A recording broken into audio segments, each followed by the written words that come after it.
Деятельность Минтруда Ингушетии в 2022 году была направлена на социальную стабильность, повышение благополучия и соцзащищенности жителей Ингушетии. Ведомством велась работа по обеспечению отдельных видов установленных законодательством социальных выплат, а также реализация льгот и мер социальной поддержки различным категориям граждан, в том числе детям школьного возраста из малоимущих семей для подготовки к новому учебному году. В первую очередь это выплаты на детей в возрасте от 3 до 7 лет.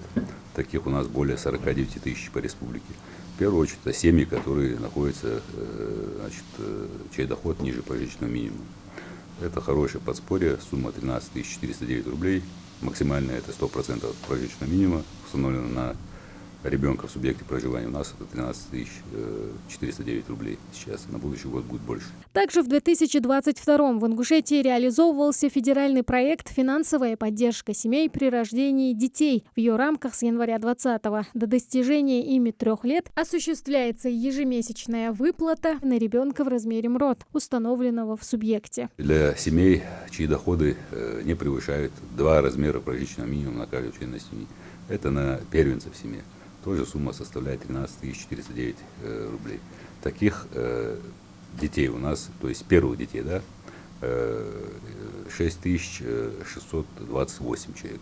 Помимо этого осуществлялась Министерством труда Ингушетии и выплата компенсаций на оплату коммунальных услуг. Так называемые федеральные льготники, это инвалиды, ветераны боевых действий и так далее. Их у нас более 13 тысяч человек.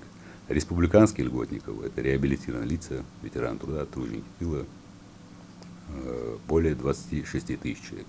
Эту работу проводим в свое время. В 2022 году продолжалась работа по реализации комплекса мер по восстановлению численности занятого населения республики. Оказывалась поддержка малоимущим семьям и малоимущим одиноким гражданам, а также гражданам, потерявшим работу. Ведомством проводился ряд мероприятий по организации и профессионального обучения и дополнительного профессионального образования отдельных категорий граждан. Систематически проводятся республиканские ярмарки вакансий на рабочие и учебные места с участием работодателей и соискателей. Трудоустроиться можно и в других регионах. Это помогло снизить число официально зарегистрированных безработных. На сегодняшний день ищут возможность заработать около 10% граждан. 26 500 человек. Из них трудоустроены на постоянные и временные рабочие места 11 тысяч человек. Большое подспорье в этом вопросе нам оказали крупные инвестпроекты, которые реализуются в последнее время в республике. Это ввод ранее простаивающих предприятий, реанимация их так называемая, и новые объекты, такие как обувная фабрика, производство, которое в республике ранее не было представлено, швейная фабрика в Аливерте, которая также стояла несколько лет, не работала. Это новые объекты, частные инвестиции, птицефабрика Южный в Малгобеке, завод алюминиевых изделий, РЯК.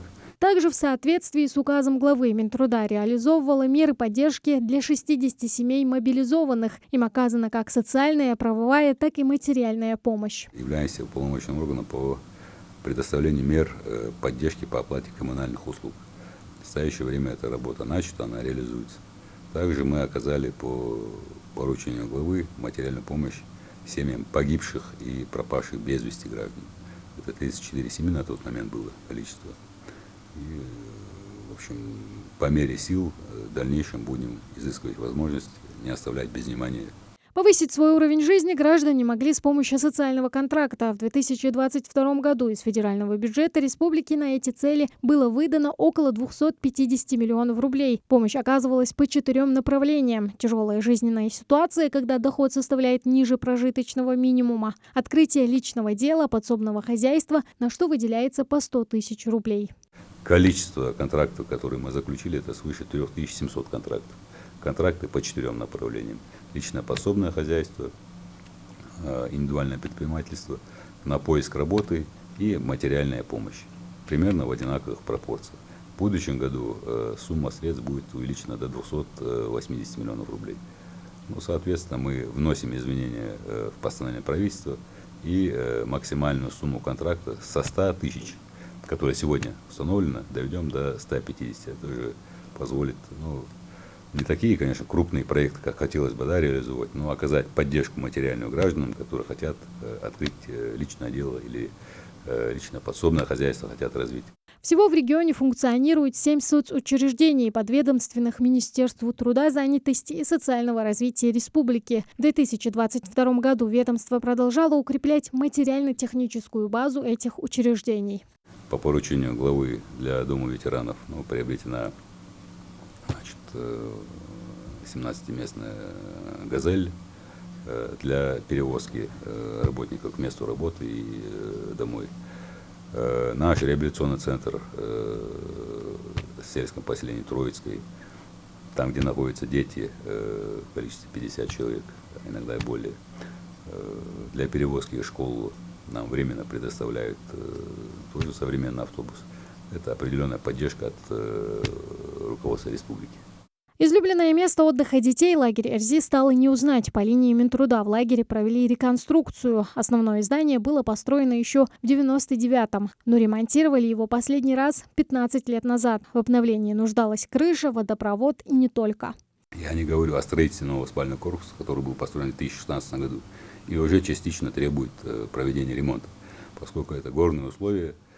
При строительстве не были учтены эти горные условия, плоская кровля, она там не подходила, но работаем над этим, чтобы исправить огрехи прошлого строительства.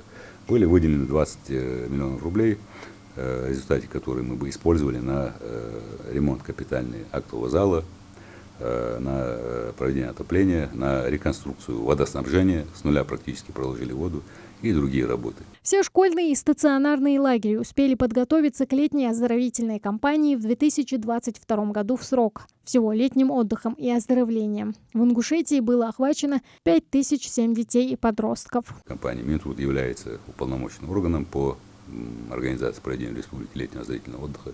В этом году, как и в прошлом, мы организовали на базе республиканских учреждений отдыха 1479 детей отдохнуло в стационарных лагерях республики. Тебе комфортно, Дамир? Да. Не только отдохнуть, но и поправить здоровье. Не забывали в региональном Минтруда и о детях с УВЗ. Так, благодаря содействию Махмуда Али Калиматова, в 22-м в реабилитационном центре региона появился локомат – тренажер для восстановления навыков ходьбы. Это первый подобный тренажер в СКФО. Аппарат аналог швейцарского. Понятно, что сейчас поставка оборудования импортного, она затруднена. Это аналог швейцарского, российского производства, он в разы дешевле, но программное обеспечение, оно практически одинаковое. И нам позволило это в этом году новые процедуры оказывать нашим детям. То есть они будут восстанавливать навыки ходьбы. Это из положительного, то, что в этом году удалось сделать по линии центра. В 2023 году перед Министерством труда стоит немало важных задач. Ведомство прилагает большие усилия в совершенствовании системы предоставления соцуслуг, их доступности. Так, сейчас разрабатывается комплекс мер по расширению сети объектов социального обслуживания. Уже в 2024 году планируют начать строительство нового центра соцобслуживания граждан пожилого возраста на территории Малгобекского района. Тамара Хшагульгова. Итоги года.